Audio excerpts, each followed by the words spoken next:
প্রিয় শিক্ষার্থীবৃন্দ, একাদশ দ্বাদশ শ্রেণীর পদার্থবিজ্ঞান ক্লাস থেকে স্বাগত জানাচ্ছি আমি সুরেশচন্দ্র রায়, সহকারী অধ্যাপক, দিগরাজ ডিগ্রি মহাবিদ্যালয়, মোংলা বাগেরহাট থেকে। আমি আজ পদার্থবিজ্ঞান প্রথম পত্রের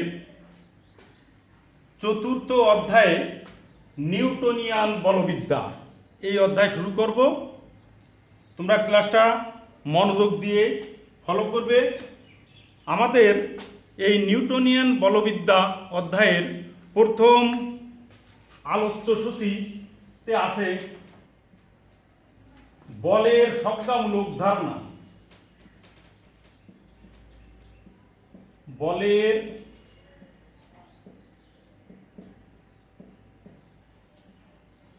সংজ্ঞামূলক ধারণা।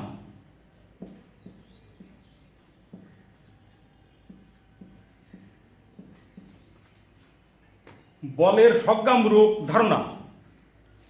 সংজ্ঞামূলক ধারণা বলতে স্বতঃস্ফূর্ত জ্ঞান বা অনুভূতি দ্বারা উপলব্ধি করা যায় এমন জ্ঞানই বোঝায়।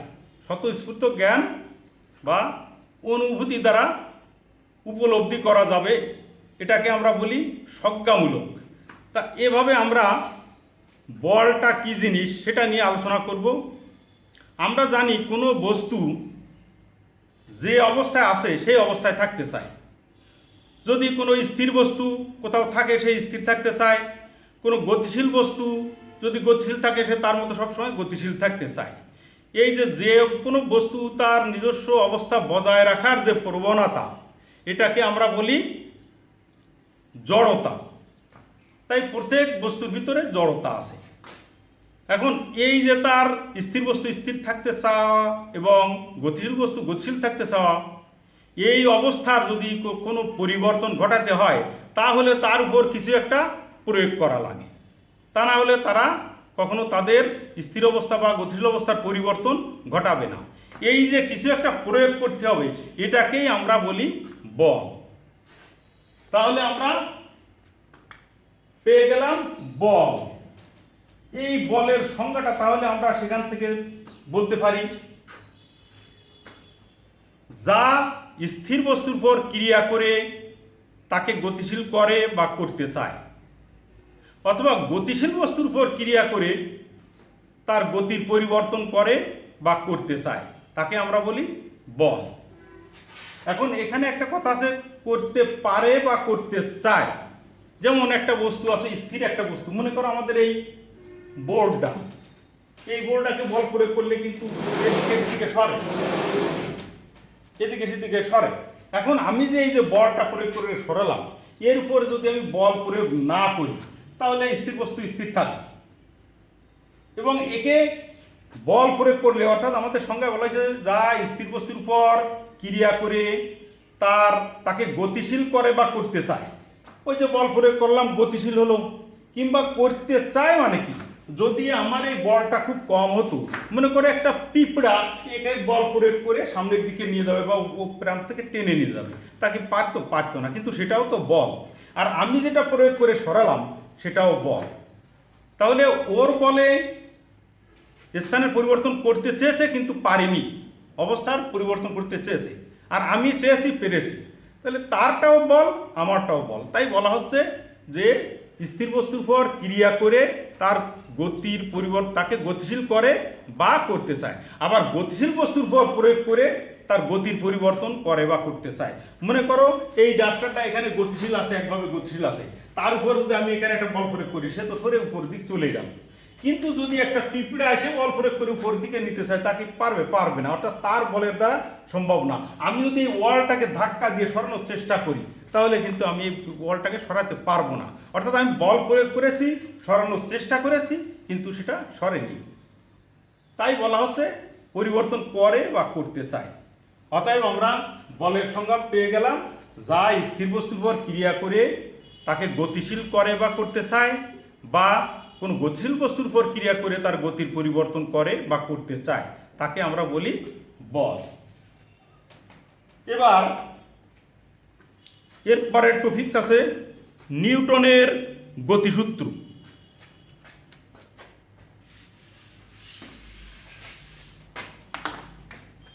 দ্বিতীয় টপিকস আমাদের নিউটনের গতিসূত্র।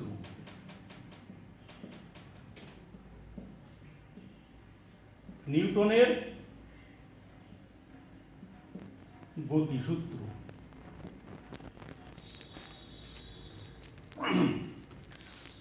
1687 সালে 1687 সালে স্যার আইজাক নিউটন তার অমর গ্রন্থ ন্যাচারালিস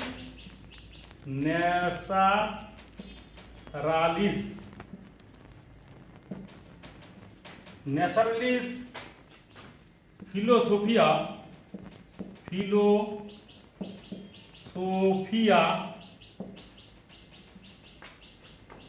প্রিন্সিপিয়া ম্যাথমেটিকা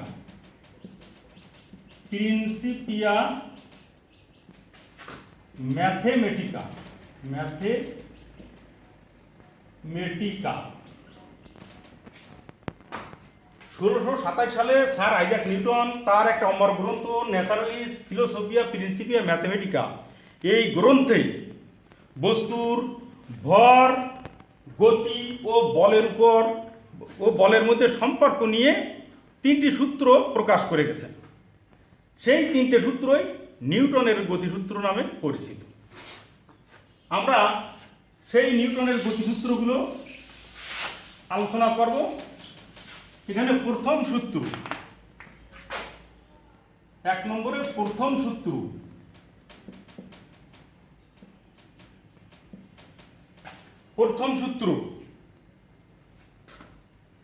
প্রথম সূত্রে বলা হয়েছে বাহ্যিক বল প্রয়োগে কোনো বস্তুর অবস্থার পরিবর্তন করতে বাধ্য না করলে স্থির বস্তু স্থির থাকবে এবং গতিশীল বস্তু সমবেগে বা সমদূরত্বে সরল পথে চলতে থাকবে।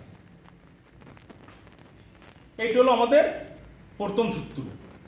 এখন এইখানে আমরা বলেছি কোনো বস্তুর উপর যদি বাহ্যিক বল প্রয়োগ করে তার অবস্থা পরিবর্তন করতে না চাওয়া হয়, অর্থাৎ একটা বস্তু আছে তার উপর বল, এই বল প্রয়োগ করব না, অর্থাৎ এফ এর মানটা 0 মনে করো, বল প্রয়োগ করব না মানে এফ এর মান 0, তাহলে স্থির বস্তু স্থির থাকবে আর গতিশীল বস্তু সরল পথে সমবেগে বা সমদূরত্বে চলতে থাকবে। এখন এখানে আমরা এর আগের অধ্যায়, 3য় অধ্যায় গতিবিদ্যায় সেখানে পড়েছিলাম বল প্রয়োগ করার ফলে বস্তু গতিশীল হয়েছিল, গতিশীল হলে ত্বরণ হয়েছিল, অর্থাৎ বল প্রয়োগ করলে ত্বরণ হয়। এখানে যদি বল প্রয়োগ না করি তাহলে ত্বরণ হবে না, অতএব ত্বরণ এ ইকুয়াল 0 হয়ে যাবে। আমরা ত্বরণের সংজ্ঞা থেকে আমরা জানি ত্বরণ সমান v minus v nought by t equal 0। এখানে ভি শেষ বেগ, ভি নট আদি বেগ, টি সময়। ত্বরণ হলো বেগের পরিবর্তন, শেষ বেগ বিয়োগ আদি বেগ বাই সময়, তাহলে বেগের পরিবর্তনের হার ত্বরণ। এখান থেকে ক্যালকুলেশন করলে আমরা লিখতে পারি V minus v not equal 0, অতএব ভি সমান ভি নট, অর্থাৎ শেষ বেগ আর আদি বেগ সমান। শেষ বেগ আর আদি বেগ যদি সমান হয় তাহলে গতিশীল বস্তু সমবেগেই চলবে, আদিতে যে বেগ ছিল শেষেও সেই বেগ এটি। আবার যদি স্থির বস্তু থাকে তাহলে আদিতে স্থির ছিল অর্থাৎ আদি বেগ ছিল 0, এই আদি বেগের মান যদি 0 হয় শেষ বেগের মান 0, তার মানে স্থির বস্তু স্থির থাকবে। অতএব আমরা এভাবে প্রথম সূত্রের ব্যাখ্যা দিতে পারি। এবার দ্বিতীয় সূত্র, 2 নম্বরে দ্বিতীয় সূত্র। দ্বিতীয় সূত্রে বলা হয়েছে কোনো বস্তুর ভর বেগের পরিবর্তনের হার বস্তুর উপর প্রযুক্ত বলের সমানুপাতিক এবং ভরবেগের পরিবর্তন যেদিকে ঘটে বল সেই দিকে ক্রিয়া করে, অর্থাৎ বল যেদিকে ক্রিয়া করবে ভরবেগের পরিবর্তনও সেদিকে ঘটবে। তাই বলা হয়েছে কোনো বস্তুর ভরবেগের পরিবর্তন হার বস্তুর উপর প্রযুক্ত বলের সমানুপাতিক এবং বল যেদিকে ক্রিয়া করে ভরবেগের পরিবর্তনও সেদিকে ঘটে। এইটা হলো নিউটনের দ্বিতীয় সূত্র। এই দ্বিতীয় সূত্র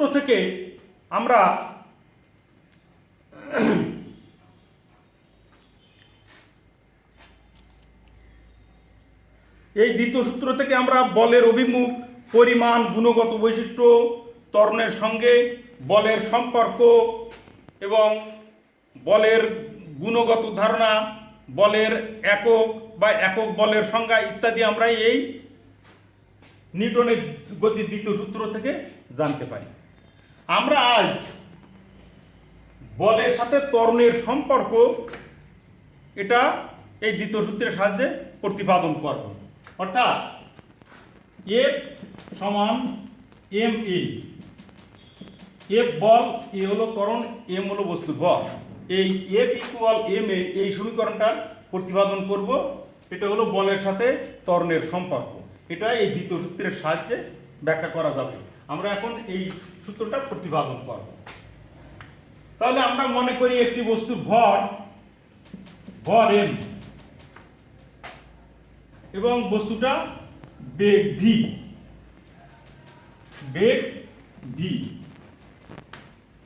অতএব বস্তুর ভর যদি এম হয়, বস্তুর বেগ যদি ভি হয়, তাহলে ভর বেগ কি হবে?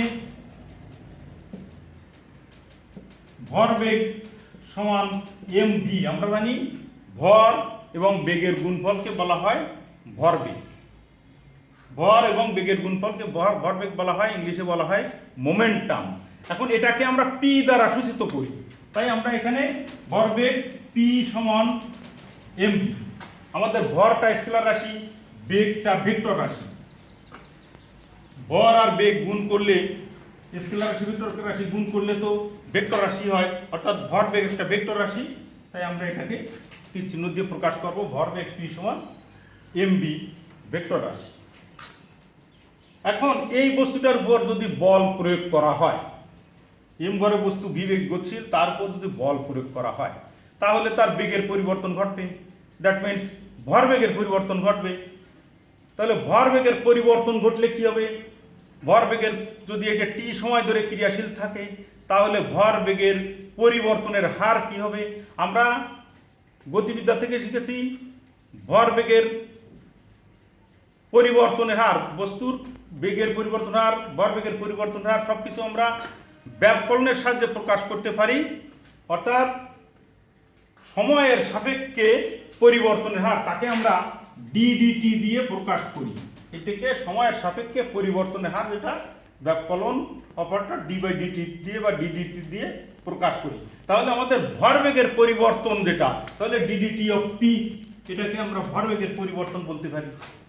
তাহলে এই ভরবেগের পরিবর্তনের হার, এটা এই ডিডিটি পি, একে আমরা বলতে পারি ভরবেগের পরিবর্তনের হার। এই ভরবেগের পরিবর্তনের হার নিউটনের দ্বিতীয় সূত্র থেকে প্রযুক্ত বলের সমানুপাতিক, অর্থাৎ সমানুপাতিক এফ। আমাদের দ্বিতীয় সূত্র থেকে আমরা দ্বিতীয় সূত্রের প্রথম অংশেই জানি কোন বস্তুর ভরবেগের পরিবর্তনের হার প্রযুক্ত বলের সমানুপাতিক। এবার আমরা ভরবেগ পি সমান এম ভি, এখন পি এর এখানে এম ভি বসিয়ে দেব, বা ডিডিটি অফ এম ভি সমানুপাতিক এফ। এই এমটা বস্তুর ভর, এটা ধ্রুব রাশি। আমরা ব্যাকরণ করলে ধ্রুব রাশিকে বাইরে নিয়ে রাখি, তখন ভরকে বাইরে গুণাকার রেখে দিলাম, ডিডিটি অফ ভি সমানুপাতিক এফ। এই ডিডিটি অফ ভি একটু অস্পষ্ট হয়ে গেল, ডি ডিটি ভি, ভিটাকে এখানেও লেখা যায়, পাশে লেখা তাই ডিডিটি অফ ভি। এটাকে আবার বলছে কি ভিটা কি বেগ, তাহলে ডিডিটি হলো পরিবর্তনের হার, তাহলে এটাকে বলা যায় বেগের পরিবর্তনের হার। গতিবিদ্যা থেকে জানি বেগের পরিবর্তনের হারকে ত্বরণ বলে এবং তাকে আমরা এ দ্বারা সূচিত করি। অর্থাৎ আমরা ডিডিটি অফ ভি একে লিখতে পারি এ, তাহলে বা এম এ সমানুপাতিক এফ, এম এ সমানুপাতিক এফ। তাহলে আমরা পেয়ে গেলাম এম এ এফ এর সমানুপাতিক, আমাদের ছিল ভরবেগের পরিবর্তনের হার এফ এর সমানুপাতিক, এখন এম এ ক্যালকুলেশন করে রূপান্তর করে এম এ সমানুপাতিক এফ।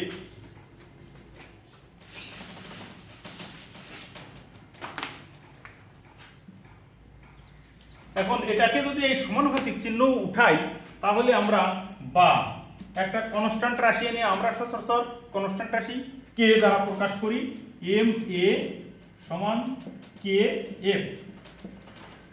এই কে হলো সমানুপাতিক ধ্রুবক, কে সমানুপাতিক ধ্রুবক, সমানুপাতিক ধ্রুবক। এই কেটাকে বলে সমানুপাতিক ধ্রুবক। এখন এখান থেকে এই কে কে অপসারণ করার জন্য আমরা বলের একক বা একক বলের সংজ্ঞা থেকে একে অপসারণ করতে পারি। এখানে একক বলটা কি, যদি বস্তুর ভর এম সমান 1 একক বা 1 কেজি হয়, ত্বরণ এ যদি এর মান যদি 1 মিটার পার সেকেন্ড স্কয়ার হয়, আর এফ এর মান অর্থাৎ বলের মান যদি আমরা 1 একক অর্থাৎ 1 নিউটন বলি, 1 নিউটন, তাহলে আমাদের এই মানগুলো এই সমীকরণ যদি বসিয়ে দিই তাহলে কি হয়, এম এর জায়গায় 1, এ এর জায়গায় 1, কে ইনটু এফ এর জায়গায় 1, অর্থাৎ কে ইকুয়াল 1। অর্থাৎ বলের এককের সংজ্ঞাও আমরা এখান থেকে পেয়ে যাই। এইটুক থেকে আমরা একক বল বা বলের এককের সংজ্ঞাটা পাওয়া যায় কিভাবে, ভর 1 কেজি বা 1 একক, ত্বরণ 1 মিটার পার সেকেন্ড স্কয়ার বা 1 একক হয়, তাহলে ত্বরণ ওই এফ বল এফ সমান 1 নিউটন হয়। অর্থাৎ কোনো বস্তুর পরিমাণ নেব 1 কেজি এবং তারপরে যদি 1 নিউটন বল প্রয়োগ করা হয় তাহলে তার ত্বরণ হবে 1 মিটার পার সেকেন্ড স্কয়ার। তাই 1 নিউটন বা নিউটনের একক বলের বা বলের এককের সংজ্ঞাটা আমরা এভাবে বলতে পারি, যে বল একক ভরের কোনো বস্তুর পর ক্রিয়া করে 1 মিটার পার সেকেন্ড স্কয়ার ত্বরণ সৃষ্টি করে বা একক ত্বরণ সৃষ্টি করে, সেই পরিমাণ বলকে আমরা বলি 1 নিউটন। এখান থেকে আমরা 1 নিউটন বলের সংজ্ঞাও পেয়ে গেলাম। এখন আমরা কে এর মান যদি এই সমীকরণটা, এটাকে যদি আমরা 1 নম্বর সমীকরণ লিখি, তাহলে 1 নম্বর সমীকরণ হতে আমরা পাই 1 হতে পাই 1 নম্বর সমীকরণ হতে পাই কে এর মান যদি 1 বসিয়ে দিই, এম এ ইকুয়াল এফ, অর্থাৎ এফ সমান এম এ। এইটা সমীকরণ 2 দিলাম। এইটা হলো আমাদের বল এবং ত্বরণের মধ্যে সম্পর্ক সূচক সমীকরণ বা রাশিমালা। এটা আমরা পেয়ে গেলাম নিউটনের গতির দ্বিতীয় সূত্র থেকে বলের সাথে ত্বরণের সম্পর্ক। এখন এখান থেকে একটা বল এফ প্রয়োগ করা হয়েছে, অনেক সময় কোনো বস্তুর উপর একাধিক বল প্রয়োগ করা হয়, সেক্ষেত্রে কি হবে,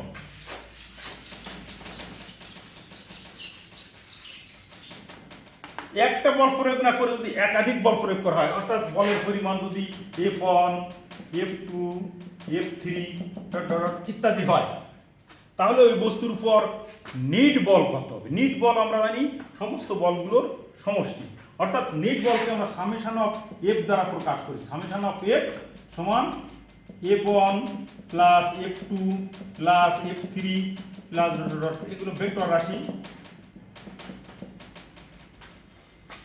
এইরকম হয়। তাহলে আমরা এই সমীকরণের বেলায় তখন আমরা এফ ইকুয়াল এম এ না লিখে আমাদের তখন লিখতে হয় F1 plus F2 plus F3 plus এইগুলোর যোগফল সমান এম। দ্যাট মিনস এগুলোর যোগফল মানে সামেশন অফ এফ, একে আমরা লিখতে পারি অতএব summation of F equal m. আমরা এইভাবেও সমীকরণের প্রকাশ করতে পারি, অর্থাৎ নিট বল সমান এম এ, অর্থাৎ ভর এবং ত্বরণের গুণফল। শুধু বল সমান F equal to M A, বল সমান লিখতে পারি, বা নিট বল বললে আমরা একাধিক বল থাকলে একাধিক বলের সমষ্টি, এভাবে আমরা প্রকাশ করতে পারি। তাহলে আমরা বলের সাথে ত্বরণের সম্পর্কে সমীকরণ প্রতিপাদন করলাম। আজকে এই পর্যন্ত। আগামী ক্লাসে আমরা পরের টপিক যেগুলো আছে সিলেবাস অনুসারে সেই অনুসারে আলোচনা করব। ততক্ষণে তোমরা ভালো থাকো, সুস্থ থাকো। সবাইকে ধন্যবাদ।